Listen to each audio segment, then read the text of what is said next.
যে দেশে সরকারের সাথে বিরোধী দলই কথা কয়া পারে না, ওই দেশে মনে করেন আমি একটা রিক্সাওয়ালা হইতেছি গিয়া ছাগলের 3 নাম্বার বাচ্চা। হ্যাঁ, ওই প্রথম 2টা বাচ্চা দুধ খায় আর পিছনের বাচ্চাটা ম্যামা করে দৌড়ায়, আমি হইতেছি ওই বাচ্চাটা।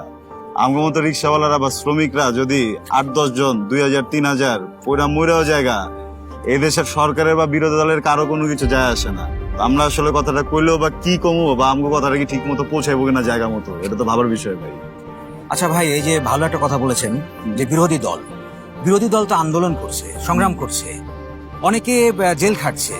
এই বিরোধী দলের আন্দোলন নিয়ে আপনি আসলে কি বলতে চান? বিরোধী দল কে আছে? হ্যাঁ, দুদিকে তাকায় দেখেন তো, যত দিকে তাকায় দেখি সব জায়গায় তো দেখি একই দলের পোস্টার, ব্যানার, ফেস্টুন সবকিছু। হ্যাঁ, আর বিরোধী দলগুলো সব কই?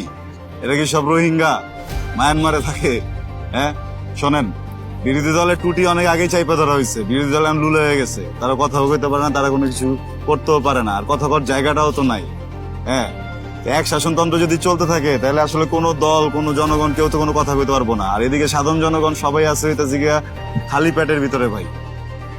টাকা পয়সা যেমন হইতেছে সবকিছুর দাম বেড়ে গেছে গা, তেমন ইনকাম কমে গেছে গা।